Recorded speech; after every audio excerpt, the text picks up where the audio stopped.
Hello everyone, welcome to Spark of classes.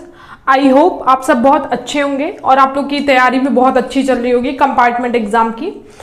आज हम इस वीडियो में डिस्कस करने वाले हैं सॉल्यूशन चैप्टर का इंपॉर्टेंट टॉपिक जो कि हमारा राउल्ट्स लॉ। ओके, तो चलिए देखते हैं। देखिए, अभी हमने इससे पहले पढ़ा था हेनरीज लॉ। ओके, तो उसमें क्या था कि हम किसी गैस को लिक्विड में डिसॉल्व कर रहे थे और जो हमारी लिक्विड थी वो थी नॉन वोलेटाइल।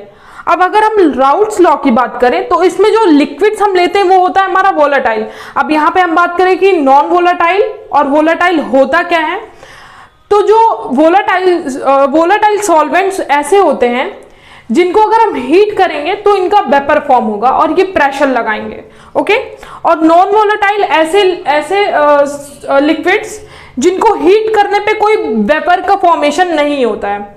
आई होप आपको ये दोनों क्लियर हो गए होंगे, नॉन वोलेटाइल और वोलेटाइल। अब चलते हैं हम अपने मेन टॉपिक की तरफ, Raoult's law. Okay,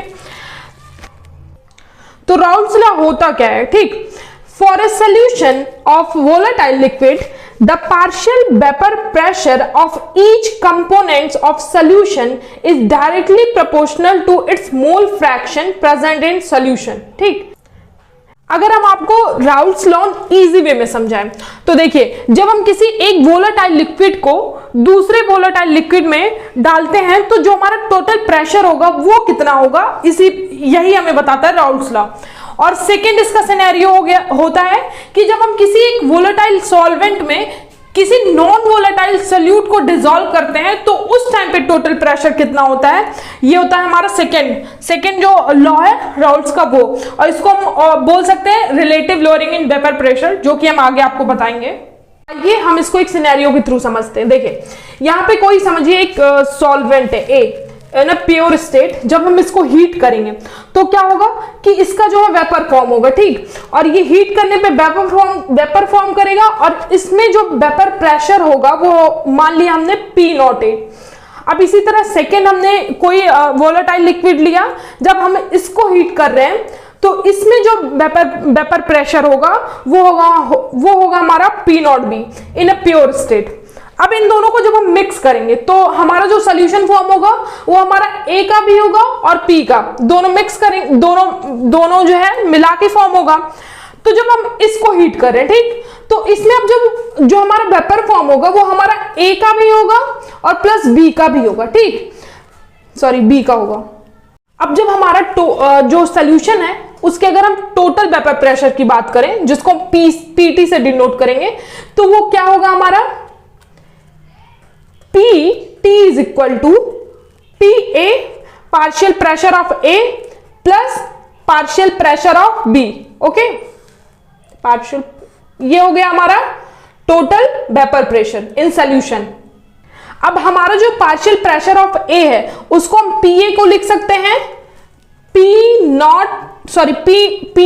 A XA, मतलब कि जितने मोल्स हैं A के और कितना इसका पार्शियल प्रेशर लग रहा है प्योर स्टेट में, ठीक। और इसी तरह हम PB को लिख सकते हैं P0B XB।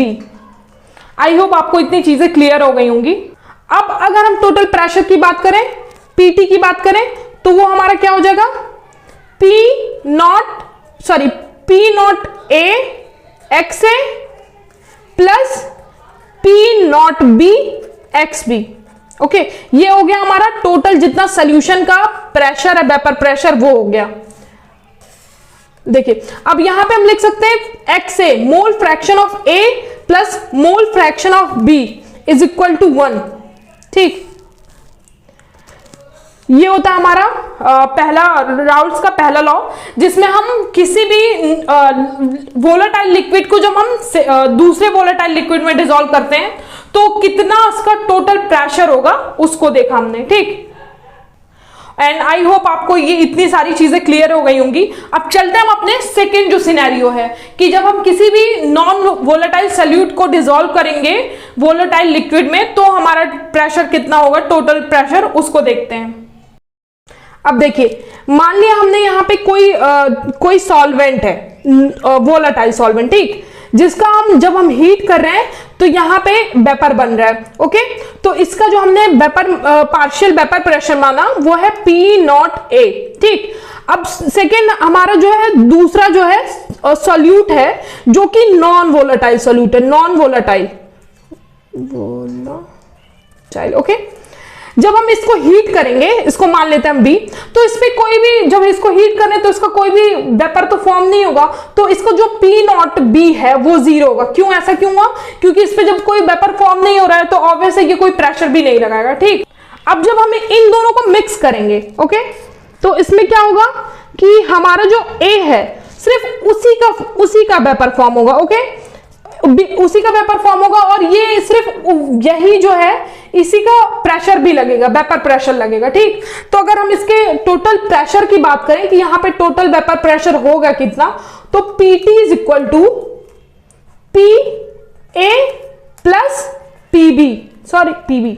ओके, अब यहां पे कोई जो हमारा सॉल्यूट है नॉन वोलेटाइल सॉल्यूट है। ओके, इसका कोई वेपर तो बन नहीं रहा है तो इसका वेपर प्रेशर भी नहीं लगेगा, तो इसमें जो ये PV है वो जीरो हो जाएगा और जो हमारा P टोटल है सोल्यूशन का वो हो जाएगा हमारा PA, जो कि इक्वल होगा हमारा P naught A x A।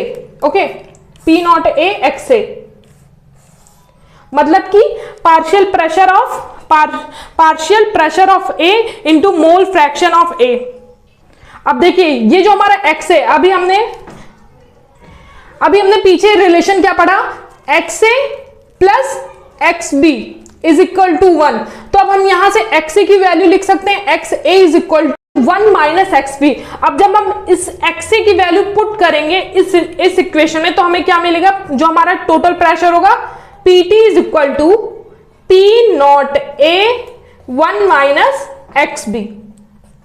Okay, I hope आप सबको ये दोनों लॉज जो है राउल्ट्स के वो क्लियर हो गए होंगे। अब चलिए चलते हैं हम इसके जो ग्राफिकल रिप्रेजेंटेशन है राउल्ट्स लॉ के उसको देखते हैं। ओके, अगर हम ग्राफिकल रिप्रेजेंटेशन की बात करें तो मान लीजिए हमने जो ये हमारा x कोऑर्डिनेट है उस पे हमने मोल फ्रैक्शन लिया और जो y कोऑर्डिनेट है उस पे हमने प्रेशर लिया। तो देखिए जो हमारा PA है, पार्शियल प्रेशर ऑफ A, वो P नॉट A x है जो कि फॉलो क्या करता है, y is equal to mx। मतलब कि ये जो ग्राफ होगा वो पास होगा हमारा ओरिजिन से। इसी तरह हमारा जो B है वो भी PB, वो भी हमारा ओरिजिन से पास होगा और जो टोटल प्रेशर है वो इन दोनों का समेशन है, तो ऑब्वियसली ये ओरिजिन से पास नहीं होगा। तो देखिए एक किसी टाइम पे हम मान ले रहे हैं कि जो x1 है वो 0 है और यहाँ पे x1 जो है वो 1 है, तो ये जो हमारा पार्शियल प्रेशर ऑफ A होगा वो हमारा जाएगा ऐसे ओरिजिन से होता हुआ इधर। ओके, ये होगा हमारा PA का। अब इसी तरह BP की बात करें तो ये हमारा पास होगा इस ओरिजिन से। ओके, सॉरी इधर से पास होगा और जो हमारा टोटल प्रेशर होगा वो इन दोनों का समेशन होगा। ओके, ये हो गया हमारा टोटल प्रेशर। और अगर हम बात करें कि राउल्ट्स लॉ फॉलो कौन करता है, तो जितने भी हमारे जो आइडियल सॉल्यूशन होते हैं वो राउल्ट्स लॉ को फॉलो करते हैं। Non ideal solution Raoult's law को फॉलो नहीं करता। Okay, non ideal solution follow नहीं करता राउल्ट्स लॉ को। देखिए अगर हम नॉन आइडियल सॉल्यूशन की बात करें कि उसमें ग्राफ कैसे बनेगा, तो वो या तो इसका जो टोटल प्रेशर है वो या तो ऊपर से जाएगा या फिर नीचे से जाएगा। ये हो गया हमारा पॉजिटिव डेविएशन और ये हो गया हमारा नेगेटिव डेविएशन। उम्मीद करते हैं इतनी सारी चीजें आपको क्लियर हो गई होंगी इस वीडियो के थ्रू। अब मिलते हैं आपसे नई वीडियो में नए टॉपिक के साथ। Thank you.